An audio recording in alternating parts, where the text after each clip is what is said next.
তো বন্ধুরা, roasting channel খোলার আইডিয়া যদি আপনার মাথায়ও ঘোরে তাহলে এই ভিডিও আপনার জন্য মোস্ট ইম্পর্টেন্ট হবে। আর আপনি যদি কম্পিউটার বা ল্যাপটপে টিভি দেখতে চান তাহলে তো এই ভিডিও আপনার জন্যই তৈরি হয়েছে। আর অবশ্যই টিভি দেখার সাথে সাথে রেকর্ডিংও করে নিতে পারবেন। অ্যান্ড ফ্রেন্ড, টিভিকে কীভাবে অ্যাজ এ কম্পিউটার মনিটর হিসেবে ইউজ করতে পারবেন তার পুরো ডিটেলস নিয়ে একটি ভিডিও কিছুদিন আগে আপলোড করেছি।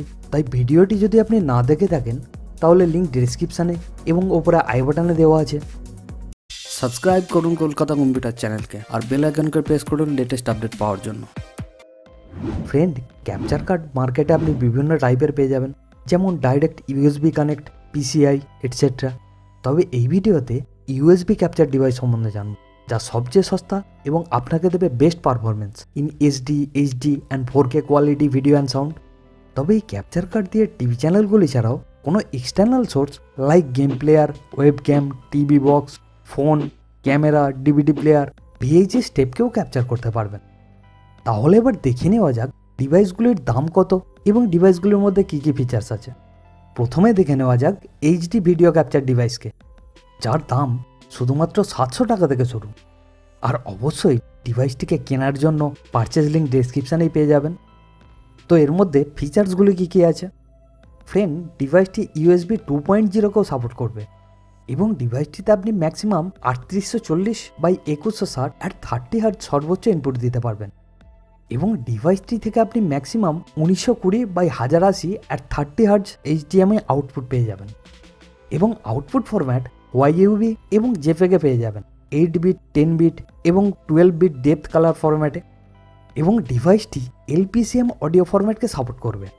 ফ্রেন্ড, এই ডিভাইসটির সবচেয়ে বড় সুবিধা হলো এটিতে প্লাগ অ্যান্ড প্লে সুবিধা হয়েছে, তাই কোনো এক্সট্রা ড্রাইভারের প্রয়োজন পড়বে না, এক্সট্রা পাওয়ার সাপ্লাইয়েরও প্রয়োজন পড়বে না। শুধুমাত্র কম্পিউটার বা ল্যাপটপের USB পোর্টে কানেক্ট করুন, ব্যাস এইটুকুই কাজ। ফ্রেন্ড, এই ডিভাইসটি উইন্ডোজ, অ্যান্ড্রয়েড এবং ম্যাক ওএসকে সাপোর্ট করবে। আর আপনি যদি ইউটিউবে গেমিং চ্যানেল খোলার কথা ভাবেন তো এই ডিভাইসটি আপনাকে হেল্প করবে প্লে স্টেশন থেকে গেমকে রেকর্ডিং করতে। অ্যান্ড আপনি আপনার DSLRকেও খুব সহজেই কানেক্ট করে নিতে পারবেন এই ডিভাইসটির সাহায্যে। তো লাইভ স্ট্রিমিং করাও খুব সহজ হয়ে যাবে আপনার জন্য। আর আপনি যদি ইউটিউবে রোস্টিং চ্যানেল খোলার কথা ভাবেন তো এই ডিভাইসটির সাহায্যে সেট টপ বক্সকেও খুব সহজেই কানেক্ট করতে পারবেন। তখন শুধুমাত্র আপনার সেট টপ বক্সের HDMI পোর্ট থেকে ডিভাইসটির HDMI পোর্টকে কানেক্ট করে দিন আর তারপর শুরু করুন রেকর্ডিং করতে। তো আর নিশ্চয়ই ভিডিও ক্লিপের জন্য বন্ধুদের কাছে হেল্প চাইতে হবে না। আর ঠিক সেম প্রসেসে আপনার DVD প্লেয়ার, ব্লুরে প্লেয়ারকেও কানেক্ট করে নিতে পারবেন। আর রেকর্ডিংয়ের জন্য সফটওয়্যার ডিভাইসটির প্যাকেটে দেওয়া ডিস্কটির মধ্যেই পেয়ে যাবেন। তো ফ্রেন্ড, HD ভিডিওকে কিভাবে ক্যাপচার করতে হয় এই কনসেপ্ট ক্লিয়ার। আর আপনার যদি কোনো প্রশ্ন থাকে অবশ্যই কমেন্ট বক্সে জানাতে পারেন। তাহলে এবার দেখে নেওয়া যাক HD ক্যাপচার ডিভাইসটিকে, যার দাম শুধুমাত্র 499 টাকা থেকে শুরু।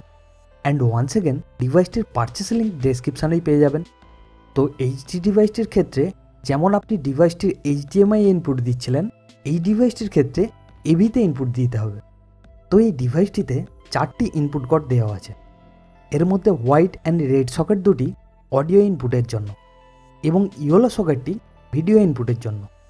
তাহলে এবার আপনি যদি আপনার CD প্লেয়ার বা HD সেট টপ বক্সের পিছন দিকটিকে লক্ষ্য করেন তাহলে এখানেও আপনি এই 3টি কালারের সকেট দেখতে পাবেন। তো AV কেবিলের মাধ্যমে এটিকে কানেক্ট করে দিন ও তারপর কম্পিউটার বা ল্যাপটপের USB পোর্টে কানেক্ট করুন। তো এবার ড্রাইভার ইনস্টলেশন এবং সফটওয়্যার ইনস্টলেশন প্রসেসকেও একটু দেখে নেওয়া যাক। তো ডিভাইসটিকে কানেক্ট করার পর টাস্কবারে new hardware found option show করবে। তো এবার ডিভাইসের প্যাকেটে থাকা ড্রাইভার সিডিকে CD ড্রাইভে ইনসার্ট করুন। ফ্রেন্ড, আমি এখানে জেব্রনিক্সের ড্রাইভার এবং অ্যাপ্লিকেশানকে ইউজ করছি, যদিও আমার ডিভাইসটি অন্য কোম্পানির, তবে এতে কোনো প্রবলেম নেই। তো প্রথমেই ড্রাইভারকে ইনস্টল করে নেওয়া যাক। তাহলে এখানে ড্রাইভার আইকনটির ওপর ক্লিক করুন। এবার ড্রাইভার ইনস্টল হতে একটু সময় লাগবে। ওকে, ড্রাইভার ইনস্টলেশন কমপ্লিট। তো এবার অ্যাপ্লিকেশানটিকে ইনস্টল করে নেওয়া যাক। তো অ্যাপ্লিকেশান আইকনটিকে ক্লিক করুন, এখানে নেক্সট বাটনকে ক্লিক করুন। এরপর এখানে কমপ্লিট অপশানকে সিলেক্ট করে নেক্সট বাটনকে সিলেক্ট করুন। এবার ইনস্টল হতে একটু সময় লাগবে। ওকে, ইনস্টলেশন কমপ্লিট। এবার ফিনিশ বাটনকে প্রেস করুন। তো এটি TU1000 নামের অ্যাপ্লিকেশান। তো অ্যাপ্লিকেশানটিকে ওপেন করে দেখে নেওয়া যাক। এখানে ভিডিও সোর্সকে এভি মোডে সিলেক্ট করুন, এরপর ফিনিশ বাটনকে প্রেস করুন। ওকে, এটি এভি ইনপুট স্ক্রিন। এবার ডিভাইসটির এভি পোর্টে ডিটিএইচ কেবল বা CD player, DVD player, Blu-ray player অথবা ভিএইচএস টেপ প্লেয়ারকে কানেক্ট করুন। আর আপনার প্রয়োজনীয় ভিডিও ক্লিপকে সেভ করে রাখুন নিচের এই রেড কালারের রেকর্ডিং বাটনকে প্রেস করুন। এবার দেখে নেওয়া যাক ডিভাইসটির স্পেসিফিকেশানগুলি। ডিভাইসটি ইউএসবি 2.0কে সাপোর্ট করবে।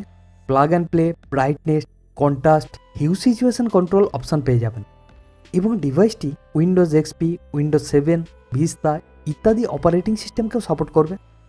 তো ফ্রেন্ড, আপনাকে এইচডি ক্যাপচার ডিভাইস এবং এসডি ক্যাপচার ডিভাইস দুটি ডিভাইসেরই সমস্ত তথ্য দিলাম। বাট এর পরেও যদি এই ডিভাইস দুটিকে নিয়ে আপনার কোনো প্রশ্ন থাকে তাহলে কমেন্ট সেকশানে জানাতে পারেন। আর ভিডিওকে লাইক ও শেয়ার অবশ্যই করবেন। আর আপনি যদি এই চ্যানেলে নতুন এসে থাকেন তাহলে রেড কালারের সাবস্ক্রাইব বাটনকে প্রেস করে নোটিফিকেশান বেলকে অল মোডে সিলেক্ট করে দিন। অ্যান্ড ভিডিওকে এন্ড পর্যন্ত দেখার জন্য আপনাকে অনেক অনেক ধন্যবাদ।